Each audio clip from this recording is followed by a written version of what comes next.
Okay, hello. So this discussion will focus on the property relationship of spouses. Okay, we have here AKOP, SIPOG, SISOP, and UWOM. AKOP means Absolute Community of Properties. SIPOG is the conjugal partnership of gains. SISOP is complete separation of properties. And our last is unions without marriage. These are the property relationship of spouses. So, di ba, madalas naririnig natin yung prenup? Okay? So, in this case, prenup is not the photo shoot, but the prenuptial agreement kung saan nag-a-agree yung mag-asawa kung paano nila paghahatian ang kanilang properties. Ano ang magiging hatian nila ng properties. And it is important in the case of estate taxation because when one of the spouses passes away, it will help us determine kung ano ba yung mga properties na isasali sa gross estate ng decedent. So in this discussion, we will discuss yung guidelines sa pag-compute ng gross estate for every type of property relationship. To start, here's a case of Boyet and Aubrey, who were married together on August 3, 1970. Prior to that date, prior to their marriage, they entered into a prenuptial agreement in writing that they shall be governed by the regime of absolute community property. So our question is, what marriage settlement governs the spouses? And suppose there was no prenuptial agreement, what settlement governs the properties of Boyet and Aubrey? So throughout the discussion, we will know the answer to this question. Let's talk first about the absolute community properties. So this property relationship will be effective if the marriage occurred on or after August 3, 1988. So, kung nagpakasal yung mga spouses on or after that date, kapag wala silang agreement, they'll be under absolute community of properties. The main or the general rule when it comes to AKOP is yung properties nila before marriage and during marriage, pag-aari na yon ng mag-asawa. Ibig sabihin, yung mga dinala nilang properties, when they get married, hati na silang dalawa doon. So, for estate taxation, i-classify natin yung properties ng decedent into exclusive properties and community properties to compute the taxable or the gross taxable estate. So ano ba yung tinutukoy na exclusive property of the spouses and absolute community of property?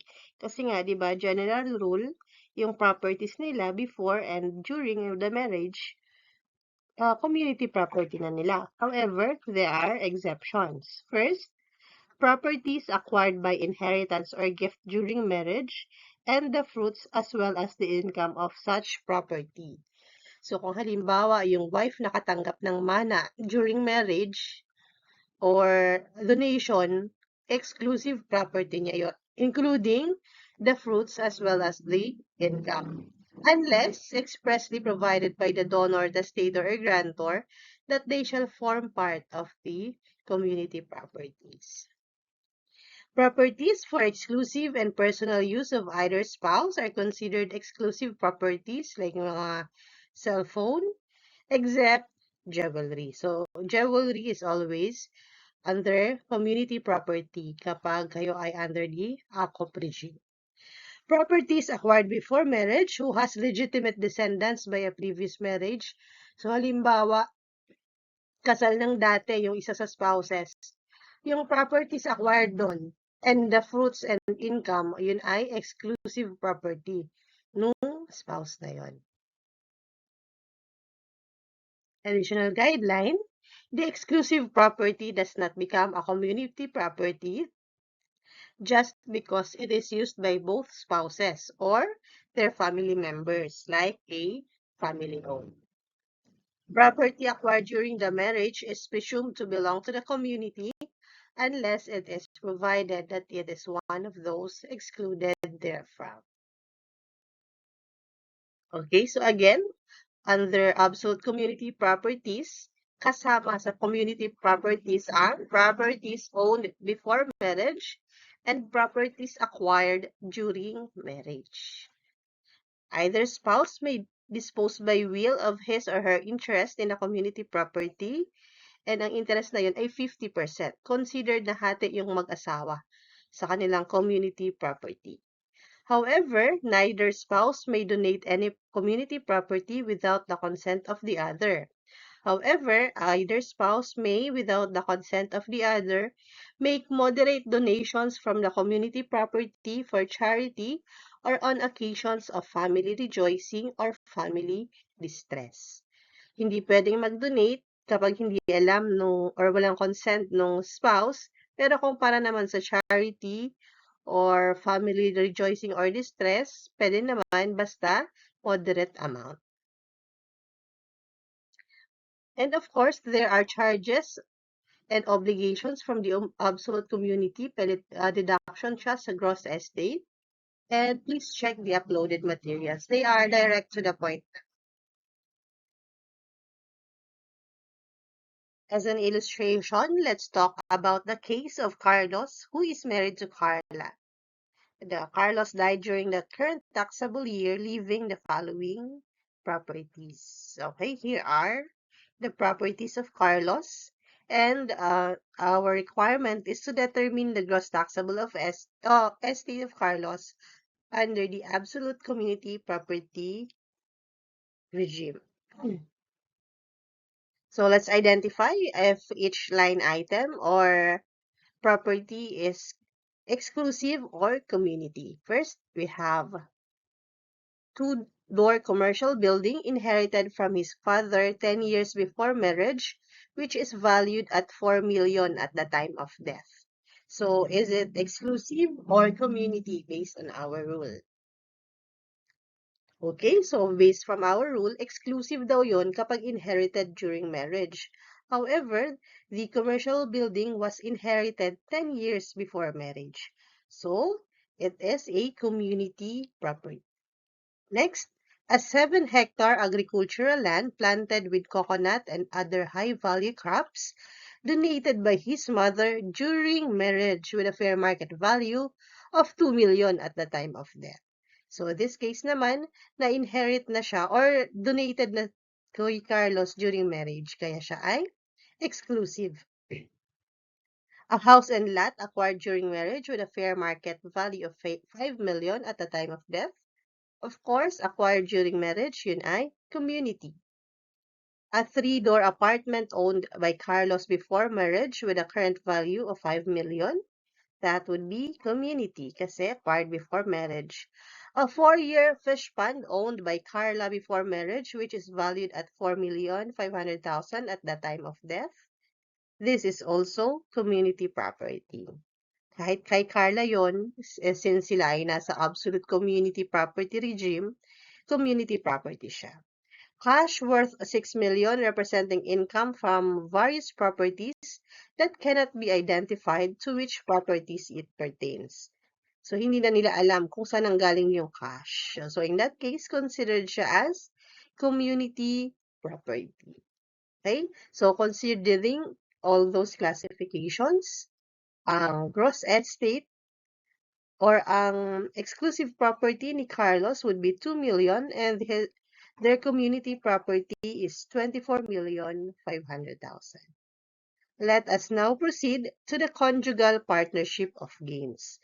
So kapag walang agreement yung mag-asawa as to their property relationship and they got married before August 3, 1988, the effectivity of our Family Code of the Philippines, they will be under the conjugal partnership of gains. So tandaan natin yung date, i-consider lang yan kapag wala silang prenuptial agreement. Kapag merong agreement, syempre susundin natin yung agreement. And just the same, the properties are classified into exclusive properties and conjugal properties to compute the gross taxable estate. So here are the guidelines under the conjugal partnership of gains. All properties acquired during the marriage, whether the acquisition appears to have been made, contracted, or registered in the name of one or both spouses, is presumed to be conjugal unless the contrary is proved. Under the conjugal partnership of gains, the spouses retain the ownership, possession, administration, and enjoyment of their exclusive properties. So, sa conjugal partnership of gains, yung properties nila before marriage will be exclusive and those acquired during marriage will be conjugal as a general rule. Okay? So, here are the exclusive properties of spouses in a conjugal partnership of gains. Number one, properties brought to the marriage as his or her own.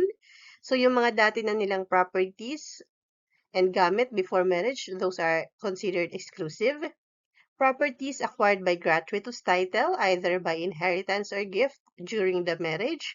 So, kung sino yung nakatanggap ng donation or inheritance, exclusive property niya yon. Properties acquired or paid from exclusive properties. Properties acquired by right of redemption, by barter or exchange with property belonging to any one of the spouses. So, yung mga personal properties nila before marriage and kung ano man yung nabili nila from that, considered as exclusive properties. Properties, ito naman pala, mga conjugal properties of spouses. Okay? Number one, properties acquired by onerous title during marriage at the expense of the common fund, whether the acquisition be for the partnership or only one of the spouses. So, kung bumili sila ng property galing sa common fund, kahit sino pa ang gumamit nun, those are considered conjugal properties.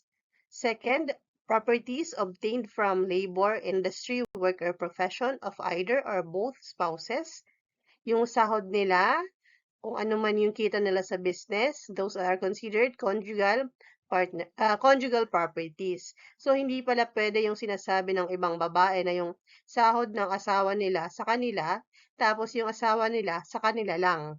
So, under the conjugal partnership of gains na property relationship, hati sila. Conjugal property nila yun. Third, the fruits, natural, industrial or civil, due or received during marriage from common property, as well as the net fruits from the exclusive property of each spouse. So, yung fruits daw sa conjugal properties. Fourth, the share of either spouse in the hidden treasure which the law awards to the finder or owner of the property where the treasure is found. So, kung yung isa sa mga spouses ay uncover ng hidden treasure, kung mayroong award na natanggap, ayun ay considered na conjugal property. Fifth, properties acquired through occupation such as fishing, or hunting, conjugal yun. Kasi alangan namang sabihin na, halimbawa, nakahuli ng isda yung lalaki, sabihin niya, sa kanya lang yun, hindi niya isi-share sa family niya. Number 6, livestock existing upon the dissolution of the partnership in excess of the number of each kind brought to the marriage by either spouse. So, for example, yung babae, meron siyang babaeng baka, tapos yung lalaki, meron naman siyang lalaking baka. Yung anak nun is considered conjugal property. And 7, properties acquired by chance, such as winnings from gambling or betting. However, losses therefrom shall be borne exclusively by the loser's spouse. So, yung napanalunan sa mga sugal, conjugal properties, pero kapag natalo daw, yung nagpatalo, siya ang sasalo nun. Okay, let's look again at the case of Carlos and Carla, but now under the conjugal partnership of gains. Okay, so let's identify the two-door commercial building inherited from from his father, 10 years before marriage, is it exclusive or conjugal? Yes, it is considered as an exclusive property because under conjugal partnership of gains, those brought into the marriage or acquired before the marriage are considered as exclusive property. Next, how about the 7-hectare agricultural land acquired or donated by his mother during the marriage? Is it exclusive or conjugal? It is exclusive. So, yun yung kaibahan ng akop tsaka sipog. So, in this case, since we are under conjugal partnership of gains, kung sino yung nakatanggap ng inheritance or donation, that will be his or her exclusive property. Next, house and lot acquired during marriage. That is conjugal. Next, 3-door apartment owned by Carlos before the marriage. That will be exclusive. And the 4-hectare fish pond owned by Carla before marriage. That will also be exclusive but kay Carla. So take note, ang kailangan nating i-identify is the gross taxable estate of Carlos.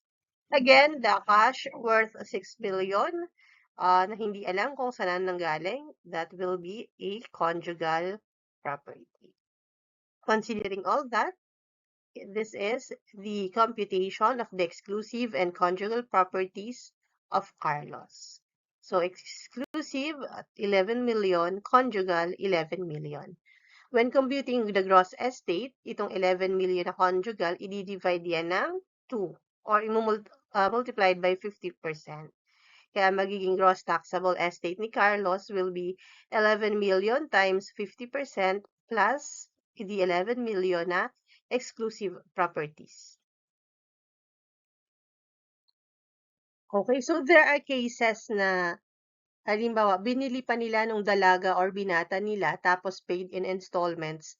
And yung ibang part, binayaran na nila during marriage. So, ano daw ba ang guidelines for properties bought on installments, paid partially from exclusive funds, and partly from conjugal funds? Okay? It belongs to the buyer or buyers if full ownership was vested before the marriage, and to the conjugal partnership if such ownership was vested during the marriage. So, kung kailan na-transfer yung property, yun ang susundin na property ownership. Any amount advanced by the partnership or by either or both spouses shall be reimbursed by the owner or owners upon liquidation of the partnership. Okay? So, kung napunta siya dun sa isang spouse, kailangan niyang bayaran yung amount na pinangbayad na galing sa conjugal property and the other way around. Ganun din. So, as an example, let's look at the case of Tani. Tani bought a slightly used car for 900,000 pesos, payable in 24 months. Later on, he married Ferry. At that time, he had already paid 700,000 pesos for the car. So, ibig sabihin, yung 200,000 pesos, kinuha na nila sa kanilang conjugal property. During the marriage, the monthly amortizations were paid out of the conjugal fund of the spouses. 2 years after the marriage, Danny died. If the value of the car at the time of his death was 750,000, how much should be included as conjugal property and exclusive property in the gross estate if full ownership over the property was vested? Case 1 before the marriage, case 2 during the marriage. So let's remember 900,000 ang value ng car, 700,000 binayaran ni Tiny, 200,000 from the conjugal properties, and fair market value at the time of death is 750,000. Okay, so first case, paano daw if the full ownership was vested before the marriage? So in that case, yung property or yung car will be under the gross estate of Tani. So yung 750,000, ilalagay yun as exclusive property. However, yung 200,000 na kinuha from the conjugal fund, Ayan, yung 200,000. Ang mangyayari, upon liquidation of the conjugal property, the exclusive property of Tani shall reimburse the conjugal funds of the spouses by 200,000 pesos to represent the amortizations paid galing sa kanilang conjugal fund. Thus, in computing the net taxable estate, a deduction of 200,000 from the exclusive property shall be made, representing an item of deduction as claim against the estate. Ayan. So, babayaran ni Tani or ng estate ni Tani yung conjugal funds. How about naman if the ownership was vested during the marriage? So, in that case, ang nagmamay-ari ng car is the conjugal property. Kaya doon ilalagay yung 750,000. Yung binayaran ni Tani na 700,000, nasa exclusive property niya. Ang mangyayari naman ngayon, yung conjugal property, magbabayad na kay Tani ng 700,000 pesos. In computing his net taxable estate, a conjugal deduction of 700,000 shall be made, representing an item of deduction as claims against the estate. Okay, sa conjugal naman yon ibabawas. Paano naman kung merong utang yung isa sa mag-asawa? Okay? Ownership of credit payable within a period of time. Whenever an amount of credit payable within a period of time belongs to one of the spouses, the sums which may be collected during marriage in partial payments or by installments on the principal shall be the exclusive property of the spouse. Interests falling due during the marriage on the principal shall belong to the conjugal partnership. So, yung principal daw is exclusive while the interests is conjugal. Okay, illustration. On March 31, 2010, Sunny extended credit to Lani in the amount of 500,000 pesos payable in 2 years at an annual interest of 12%. On January 1, 2011, Sunny married Remy. So, nakapagbayad na siya ng interest for 9 months. Kasi, di ba, March 31, 2010 to December 31, 2010, that is 9 months. So, nagbayad na si Sunny nun. On January 1, 2011, he married Remy. The properties of the spouses were governed by the conjugal partnership of gains. On April 1, 2012, Sunny died. How much shall be the exclusive property in the gross estate of Sunny, and how about the conjugal property? So, tingnan natin. Okay, the exclusive and conjugal properties shall consist of the following. For the exclusive property, so yung principal, exclusive yon, as well as the interest paid before marriage, yung 9 months lang yon. Yan, yung 45,000. So, total exclusive properties will be 545,000. Conjugal properties, ito yung interest from the date of marriage up to the death of Tani. So, that's 15 months. From January 1 to April 15. 500,000 times 12% times 15 over 12. Conjugal property of 75,000 pesos. Okay, how about the ownership of improvements on a separate property? Halimbawa, yung isang asawa, meron siyang bahay, tapos nagpa-improve sila, nagpa-renovate, anong mangyayari? The ownership of improvements, whether for ownership or adornment, made on the separate property of the spouses at the expense of the partnership through the acts or efforts of either or both spouses shall pertain to the conjugal partnership or to the original owner spouse. So, depende daw. Let's look at an example. Dom and Danny, husband and wife, constructed a building out of the conjugal funds on a lot which is exclusively owned by Danny. The building had a cost of 1.5 million while the market value of the lot at the time of the improvement was 2 million. If at the time of Danny's death, the lot and the building had a value of 3 million and 1.2 million respectively, question number 1, how shall the ownership of the lot and the building be classified? Okay, so the answer is, although the lot is higher in value than the building at the time of the improvement, each of them shall have a different classification. The lot shall be classified as exclusive property of Danny, while the building shall be a conjugal property of the spouses. This is because the ownership of both properties shall be vested only upon the reimbursement of the cost of construction of the building, which shall be made at the time of the liquidation of the conjugal partnership. Question number 2, under the same case, how shall the building be presented in the gross estate of Danny? Okay, so yung building na 1.2 million will be under the conjugal properties and yung lot, exclusive properties. Of course, using the fair market value at the time of death. For charges upon and obligations of the conjugal partnership, please refer to the uploaded materials as they are direct to the point naman.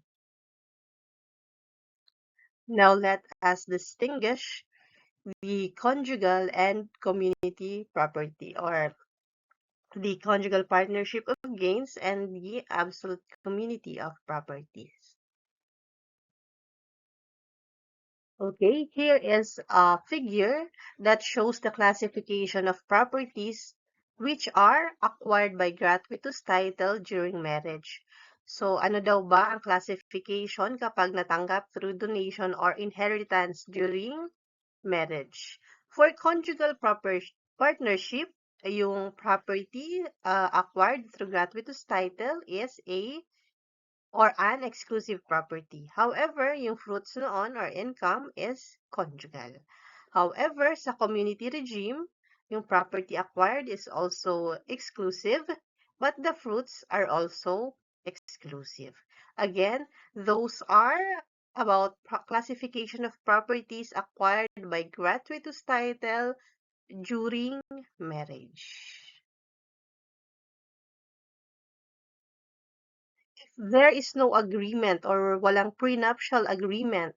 Okay, it will depend on the date of marriage. If married before August 3, 1988, they will be under conjugal partnership of gains. On or after August 3, 1988, they will be under absolute community of properties.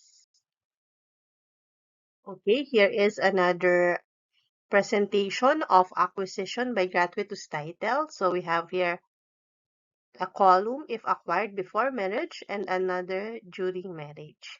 So if under conjugal partnership, yung principal is always exclusive, whether acquired before or during marriage, as well as yung fruits conjugal. Okay? So sa partnership, ulitin natin, conjugal, principal, exclusive parehas, fruits, conjugal parehas. Sa absolute community of property, kapag acquired before marriage, yung principal is community, while kapag acquired during marriage, exclusive. Sa fruits, under absolute community of property, if acquired before marriage, community. If during marriage, exclusive. Again, that is if the properties are acquired by gratuitous title. For properties brought into or acquired during marriage under conjugal partnership, if acquired before marriage, the principal is exclusive and the fruits are conjugal. If acquired or brought during marriage, the principal is conjugal as well as the fruits. Under absolute community property, lahat yun ay community property. Okay? So, brought into or acquired during marriage, ang naiiba lang is the principal before marriage kapag conjugal. The rest, hati na yung mag-asawa. Okay, ano daw ba yung cases wherein madi-dissolve yung absolute community and conjugal partnership regime? Kumbaga kailangan na nilang i-identify kung sino yung may-ari ng mga properties at kailangan na nilang hatiin or i-declare. Number one, upon the death of either spouse, which is in relation to our topic about estate taxes. So for estate taxes, kailangan natin i-identify yung exclusive tsaka conjugal or community para malaman or makompute ang net taxable estate. Second, when there is a degree of legal separation. Third, when the marriage is annulled or declared void, so kailangan na nilang ibalik yung mga properties ng isa't isa and paghatian yung conjugal and community properties. And fourth, in case of judicial separation of property during the marriage under Article 134 to 138 of the Family Code.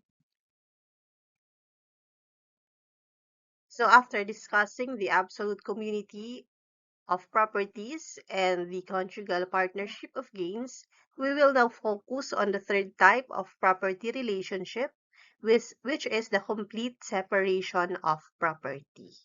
So in this case, ganito talaga, complete separation, kanya-kanya sila ng properties. Okay, let's look at an example. When Alan married Delhi, they executed an agreement that their property relation shall be governed by the complete separation of property. Upon the death of Alan, the following were the properties. A 50-bedroom hotel inherited by Alan, 12 million. Cash deposit of Alan from the exercise of profession, 1.5 million. A 40-hectare banana plantation acquired by Delhi during the marriage, 15 million. House and lot acquired during marriage by the couple, wherein 40% of the value was contributed by Alan, 8 million. A car acquired by Delhi during marriage, 2 million. So under the complete separation of property, what is the gross estate of the decedent? So again, sa complete separation of properties, as in kanya-kanya talaga sila.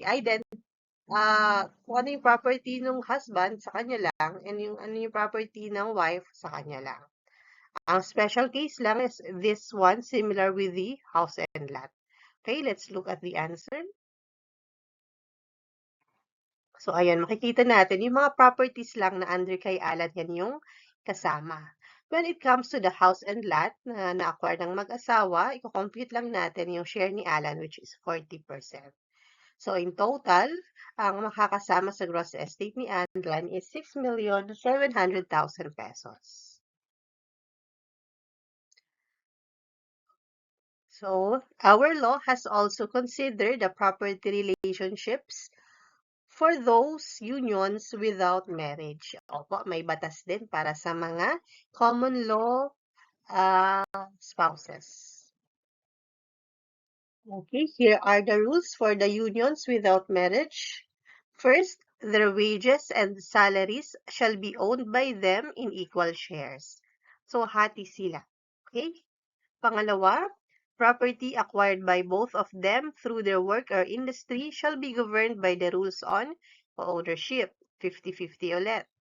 Properties acquired while they live together shall be presumed to have been obtained by their joint efforts, work or industry, and shall be owned by them in equal shares. A party who did not participate in the acquisition by the other party of any property shall be deemed to have contributed jointly in the acquisition thereof, if the former's efforts consisted in the care and maintenance of the family and of the household. So in general, sa unions without marriage, hati talaga yung dalawa sa mga properties. Kahit pa halimbawa, sabihin natin, yung lalaki lang yung nagtatrabaho and then bumili siya ng kotse. Hati pa rin yung dalawa dun sa kotse na yon. Kasi para ang consideration nun, hindi naman makaka-focus sa pagtatrabaho yung lalaki para makabili ng kotse without the assistance or the care and maintenance of the other partner. Neither party can encumber or dispose by act inter vivos his or her share in the property during cohabitation and owned in common without the consent of the other until after the termination of their cohabitation. So since hati sila doon, hindi nila pwedeng i-donate o ipamigay o i-dispose yung properties na walang consent nung isa.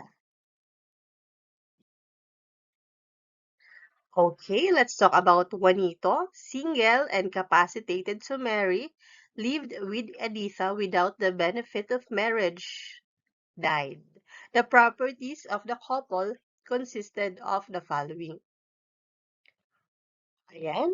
Earnings from the salary of Juanito and Editha, 250,000. Interest on the earnings deposited in a bank, 3,000. Car, 550,000. House and lot, 2 million. Jewelries inherited by Editha from her mother, 300,000. Farmland owned by Juanito, 1,200,000. And income of the farmland, 300,000 pesos. So we have to compute the gross estate of Juanito. Okay, so makikita natin earnings from the salary, the interest, the car, the house and lot, and income of the farmland, both divided by 2. However, yung farmland na specifically stated na owned by Juanito, sa kanya yung buong value. And yung minana naman ni Editha, saka ano din yun, property din yun ni Editha. So, ang general rule for unions without marriage, hati sila sa lahat except doon sa specifically identified na sa kanila talaga. Or ibig sabihin, sa kanila talaga nakapangalan. Okay?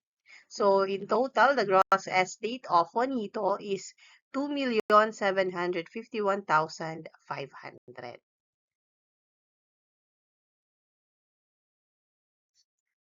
So, the previous case regarding Juanito is capacitated to marry sila.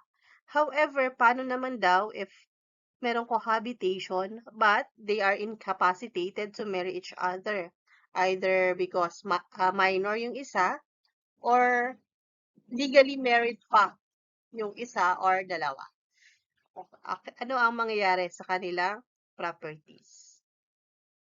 When common law spouses suffer from legal impediments to marry, or when they do not live exclusively with each other as husband and wife, only the property acquired by both of them through their actual joint contribution of money, property, or industry shall be owned in common and in proportion to their respective contributions.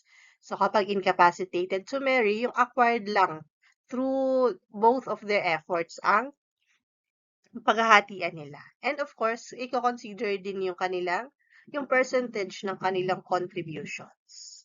The share of any party who is married to another, kapag daw yung share nung lalaki, ay halimbawa yung lalaki, kasal sa ibang babae, tapos may iba siyang kinakasama. The share of any party who is married to another shall accrue to the absolute community or conjugal partnership as the case may be, if existing under the valid marriage.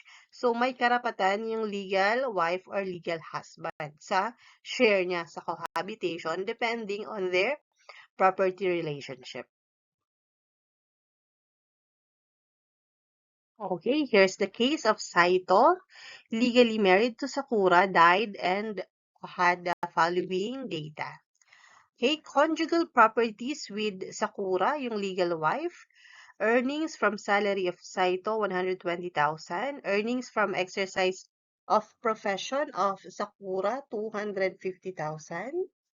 And meron siyang mistress na si Haruko. Okay?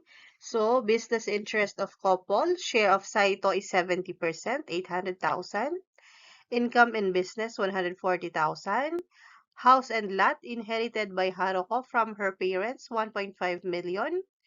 Time deposit, contribution of each is unknown, 200,000. Appliances wherein 60% was contributed by Saito, 150,000. And we have declared exclusive properties, Saito 500,000 and Sakura 400,000. Okay, again, we are required to compute for the gross estate of Saito. Okay, to answer that, kasama yung salary ni Saito sa conjugal properties, yung